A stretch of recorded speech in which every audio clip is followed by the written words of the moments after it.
Change. A 6-letter word a lot of people hate. Whether it's because pennies suck or people don't want to do the work, change is the great adversary of humanity. Change is that delightful harbinger of chaos, the disruptor of all things comfortable. Change is like when Cousin Eddie comes to visit for Christmas. Sure, it might be interesting for about 5 minutes, but after that it's mostly dog slop and full shitters. Yeah. You checked our shitters, son? The only thing change reliably brings is the arduous task of having to learn new things, learn new backstories and new characters, which is just exhausting. Why even make the thing at all? Who is this even for? Where is that invisible audience? Well, gather around, world-class kiddies. We're going to talk about that and a whole lot more. Today, we're talking about He-Man and the Masters of Irrelevancy. He-Man fans, assuming there are any left, take a seat because apparently the beloved muscle-bound hero is about to get a major makeover, and no one asked for it. Yes, the HeMan movie is on the horizon, and its star has kindly assured us that his version will be quite different.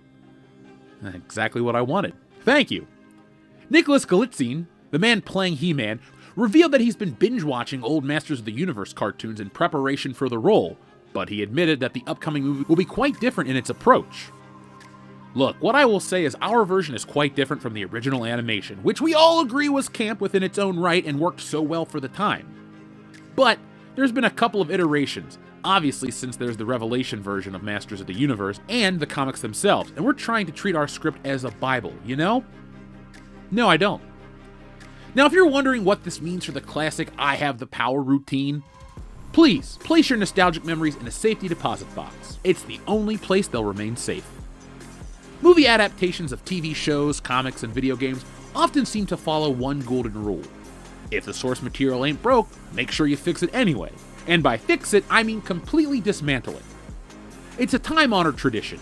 Take everything fans love, toss it in a blender with gritty realism, edgy plot twists, and maybe a romantic subplot, then hit puree until all recognizable bits are just a pulpy, ugly gray puree. After all, who doesn't want to watch their treasured childhood heroes get reimagined into a brooding anti-hero with baggage from a traumatic backstory you never asked for? Or change to a diabetic lesbian space pirate hooker? That last one could be kind of cool. Take Super Mario Bros. From 1993, for instance, which saw Bob Hoskins and John Leguizamo play Mario and Luigi. Apparently, someone decided that the bright colors and whimsical platforming wouldn't fly on the big screen. Instead, what do kids like? Blade Runner. The Super Mario Bros. Movie has a dystopian cityscape, de-evolution guns, and Dennis Hopper dressed like a used car salesman, cosplaying as a lizard. By the time Mario and Luigi saved the day, audiences were left baffled, wondering, what the hell did I just watch? Well, I was in theaters and I'm still trying to figure out 32 years later. Then we have Double Dragon, an adaptation that took the classic beat-em-up game, beloved for its simple premise of two dudes punching an army of street thugs, and transformed it into a neon-lit fever dream. Gone were the straightforward brawls. In their place, we got a clunky attempt at world building that involved magical amulets, crappy jokes, Robert Patrick, and an awkward sort of choreography not even worthy of the Power Rangers. Now those are just video game adaptations. Let's move away from those, shall we? Dragon Ball Evolution single-handedly taught us that if you strip out everything fans adore about a beloved series, like interesting characters, consistent lore, and in this case common sense, you'll find a whole new way to define letdown. Dragon Ball Evolution took a colorful, action-packed anime and handed us a bland high school drama that just happened to feature something vaguely, and I mean vaguely, resembling Kai Blasts. It stuffed beloved characters into cardboard cutouts and replaced epic storylines and battles with half-baked Hollywood cliches. Worst of all, it stripped away the entire spirit of Dragon Ball, leaving fans everywhere wondering if it was secretly a parody. The joke was on us all along. The sad truth about these ambitious misfires is, in their bid to reimagine the source material, they often throw out the very elements that made it special. The result? A cinematic graveyard of unrecognizable heroes, baffling plot lines, and fans everywhere uniting in a single exasperated question. Why?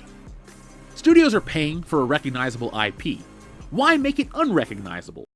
In the 1980s, He-Man pranced around with a giant sword, questionable grammar, and morals so squeaky clean, you could eat off of it. But apparently, modern audiences are far too sophisticated for that type of earnestness. They need realism, grit, and a removal of all fun stuff, and we definitely need some edgy backstory to justify this reboot, of course. After all, who doesn't want to see He-Man mope around about his tortured childhood? I know I don't. Of course, legions of fans spent decades cherishing the By the Power of Grayskull mantra and rewatching every transformation scene. But fret not, The new creative team is simply swooping in to remind us that our childhood could stand a little updating. After all, nothing says timeless classic like dark and gritty reboot, right? Wrong. Let's not forget the fans' well-known aversion to big, unexpected changes. There's nothing like a beloved franchise to make people say, yeah, sign me up for the complete destruction of characters, lore, and every single shred of nostalgia that brought me here in the first place package. Kevin Smith's Masters of the Universe Revelation sure managed to do the impossible. Unite fans in collective outrage and disappointment. The original promise, as you recall, was a loving continuation of He-Man's classic adventures. What could possibly go wrong, you ask? Well, enter an unwelcome shift in focus. He-Man suddenly found himself sidelined, seemingly knocked off camera, while Teela stepped in to handle the heroic duties. This left many longtime devotees wondering exactly when they would witness the grand He-Man comeback they'd been sold. Naturally, social media erupted, as only it can, insisting they'd been hoodwinked and bamboozled. Kevin Smith's attempt at damage control, claiming that He-Man played a pivotal role, did little to quell the disappointment of fans who expected He-Man to actually star in his own show. Over on IMDb, the show has a 5.6 out of 10 from over 28,000 votes, and the show sits at a 2.5 out of 5 on Google. Now obviously that killed He-Man for a lot of people, but should we be fair here? Should we give this movie a chance? Maybe. I don't really know what the changes are, but it's modern Hollywood, so expect Battle Cat to be rainbow colored. As if He-Man wasn't gay enough. But that's a topic for another video. Maybe this new version will preserve just enough old school flair to keep some semblance of continuity. Or not, and then you'll get the obligatory Screen Rant or IGN article that talks about all the Easter eggs you might have missed. They're really annoying. The big change they're gonna go for is in tone. They're gonna go for the dark gritty reboot that went out of style over a decade ago. In the early 2000s, Hollywood adopted a simple, if not foolproof formula. Take a bright, hopeful franchise and douse it in shadow until it's practically unrecognizable. After Christopher Nolan's The Dark Knight proved that brooding and complex could actually rake in the box office cash, studios everywhere scrambled to do their own tortured protagonist. Man of Steel turned Superman into a walking existential crisis. The Amazing Spider-Man had Peter sulking behind dark hoodies, and Fanforstic, well, that was just a piece of shit. As it turned out, not every hero or fairy tale icon thrived under Gotham's dim lighting. Audiences flocked to Nolan's films because they were well crafted, not because of some blanket rule that dark equals good. Also, this is Batman we're talking about. He usually only operates at night. So when everyone and their grandma decided to paint iconic characters in shades of gray, fans and critics alike quickly realized that mopey heroes in drab settings were about as enjoyable as waiting in line at the DMV. Will He-Man be able to balance this? Well, yeah. He-Man wasn't always this bright, colorful, and sometimes gay cartoon character millions grew up with. In the mini-comics from the early 80s, He-Man was originally depicted as a somewhat savage warrior.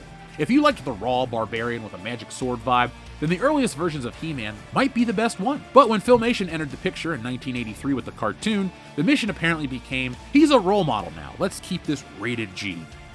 Hence, the moral of the story segments. Thanks, Ronald Reagan.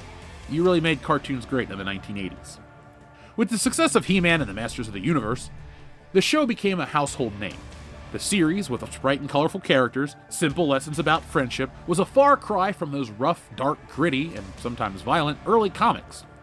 Sure, Skeletor was still a menace who lived in Castle Grayskull, but the show's tone made Eternia seem more like a cosmic playground for teaching kids to clean their room. Then came 1987, when Hollywood decided to transport Eternia to live action. Dolph Lundgren stepped up as the mighty hero in Masters of the Universe, and the result was, well, interesting to say the least. The film did away with the cartoon rainbow charm and instead gave us something that felt vaguely reminiscent of Star Wars and Conan the Barbarian, minus the budget to make it work. But it did have Courtney Cox, so it's got that going for it, which is something. Fans were divided. Some enjoyed seeing a more serious take on He-Man, while others wondered why Skeletor spent more time monologuing in the background. Fast forward to the 2002 animated reboot, which was like a reunion tour for fans who'd grown up on the original show, but now wanted a bit more edge. It managed to strike a balance between the classic heroism of He-Man and a more mature, detailed Eternia. Villains got backstories and action sequences packed a punch, and the stakes felt higher without discarding too much of the show's roots. Nostalgic fans generally approved. After all, they'd waited long enough to see He-Man back kicking ass. That's why they hated the show on Netflix so much. Across these incarnations, what fans liked most often boiled down to two things. They either loved He-Man's wholesome side, or they relished the darker, more intense depiction of Eternia from the comic. For over 40 years, this franchise has hopped back and forth between these tones. Which way do you go? Unless it's a 21 Jump Street style self-aware film, I say go the comic tone or the 2002 He-Man. Those were a lot of fun. So let's just answer the question, who is this for? Well, Hollywood is hoping everyone rushes out to see this one, so they'll make this film as broad as possible for one reason: money. They think there's money in He-Man, and there is. However, we've learned just how passionate fans are about childhood properties and how protective they are of He-Man. Being protective is good, it's not gatekeeping. If someone tells you that you're gatekeeping, ask them politely, yet firmly, to leave. Ain't nobody got time for that. Fans love He-Man, they hated the Netflix show, and people everywhere hate change. Maybe, just maybe, they pull this off. I think everyone likes kick-ass action, but if they change it too much, then they'll turn off the audience. The opening weekend box office depends on the die-hard fans who will rush out and see it at 7 p.m. on a Thursday. You don't piss on that crowd, Hollywood. Social media doesn't mean success.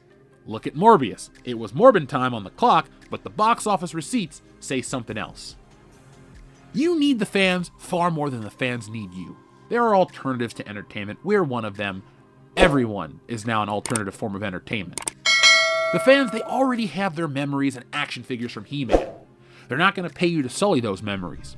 So if He-Man changes too much, the film will flop, and Hollywood will see He-Man as past his prime, and fans don't want that. So hopefully, the change is minimal.